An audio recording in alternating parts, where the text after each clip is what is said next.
Halo sobat,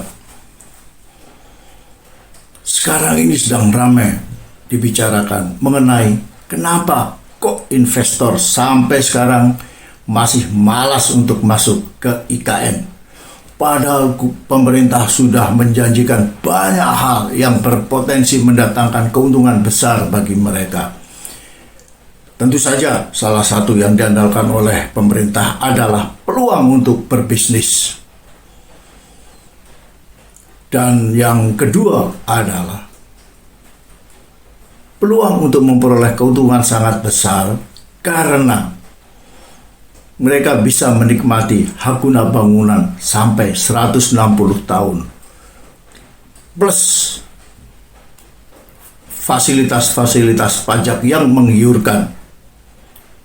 Bahkan di dalamnya terdapat fasilitas bebas pajak selama puluhan tahun. Satu alasan yang sangat penting bagi para investor tersebut, kenapa tidak mau masuk ke proyek ibu kota negara baru? Karena mereka tidak ingin dijadikan bulan-bulanan oleh masyarakat internasional sebagai salah satu perusak lingkungan yang paling membahayakan di dunia. Karena sebagaimana kita ketahui, bahkan kajian akademik IKN sangat diragukan oleh kalangan akademik maupun para pemerhati lingkungan. Padahal kondisi lingkungan di Kabupaten Penajem Pasir Utara yang akan menjadi tuan rumah proyek pembangunan IKN sudah sangat rusak.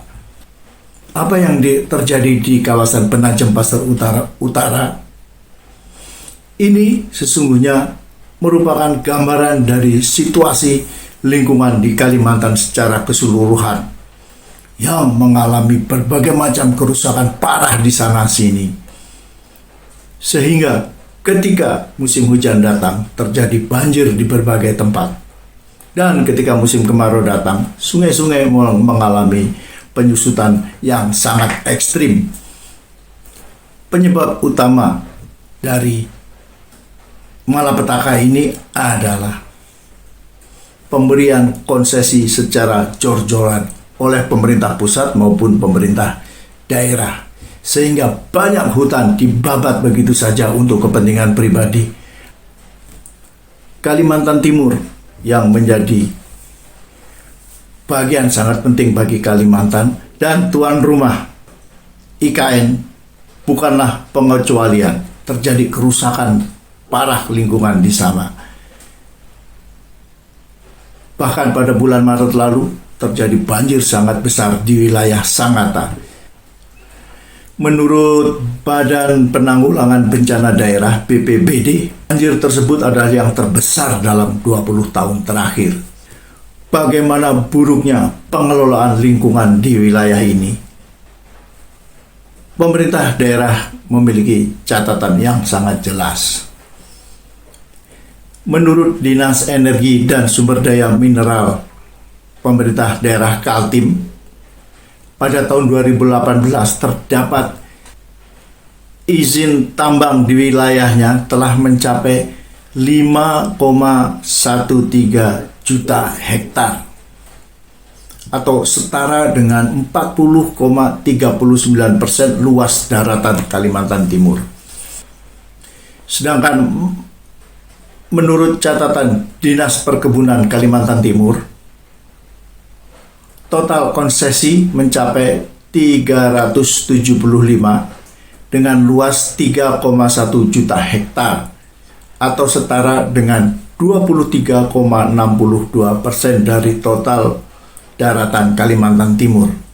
Nah, bila digabungkan dengan izin pertambangan dan kehutanan, secara keseluruhan mencapai 13,83 juta hektar. Lebih luas dari daratan Kaltim itu sendiri yang hanya 12,7 juta hektar. Ini menunjukkan bagaimana buruknya pengelolaan hutan di wilayah Kalimantan Timur yang pada dasarnya kurang lebih sama dengan yang terjadi di provinsi-provinsi lain di Kalimantan. Terjadi tumpang tindih di sana sini, di mana kepentingan bisnis lebih diutamakan dibandingkan kepentingan-kepentingan yang lain. Dan tentu saja di dalamnya terjadi banyak praktek korupsi. Kembali ke IKN. Siapa sesungguhnya para pemilik konsesi di calon ibu kota ini? Menurut Koalisi Bersih Indonesia, dalam laporannya yang berjudul Ibu Kota Baru Untuk Siapa, koalisi ini terdiri dari Data Trend Asia, Forest Watch Indonesia, Jaringan Advokasi Tambang, Pokja Pesisir dan Nelayan, Pokja 30, dan Wahana Lingkungan Hidup Indonesia. Dalam laporan tersebut tercatat bahwa wilayah IKN telah dikuasai oleh sekelompok kecil pengusaha, bahkan sangat kecil, dan sebagian dari mereka mempunyai kekuatan politik sangat besar karena selain langsung duduk di kabinet, mereka juga memiliki kedekatan dengan pusat kekuasaan politik, baik di pusat maupun di daerah, sehingga mereka seolah bisa seenaknya saja menjalankan bisnis di sana.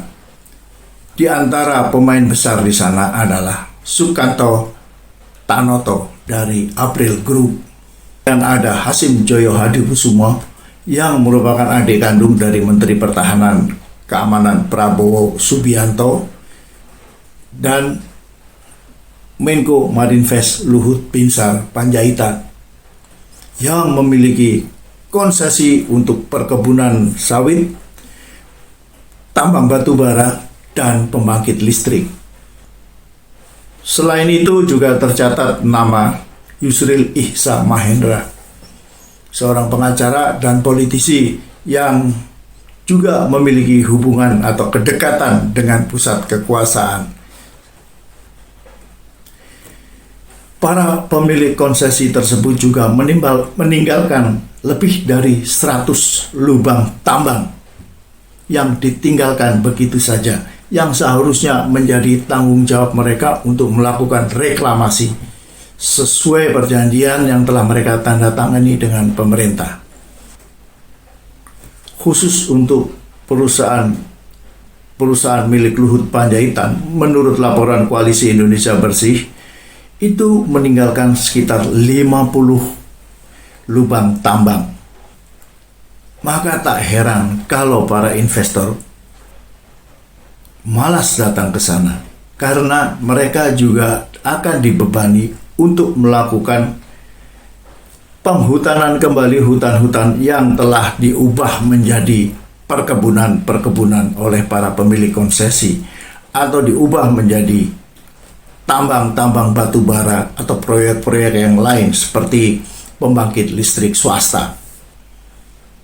Sejauh ini belum ada kepastian dari pemerintah bahwa semua itu akan ditanggung oleh APBN. Dan yang pasti pemerintah telah menyatakan bahwa sebagian besar investasi di IKN akan dibiayai oleh swasta. Hal yang memberatkan lagi adalah bahwa kekhawatiran apabila mereka juga harus memberikan ganti untung kepada para pemilik konsesi. Sementara itu, pemerintah sendiri ngotot bahwa pembangunan IKN adalah harga mati dan sudah mulai melakukan pembangunan infrastruktur. Entah bagaimana nasibnya nanti apabila ternyata para investor swasta tidak muncul. Nah, kita tidak tahu. Oke sobat, kita akan jumpa lagi dalam episode berikutnya.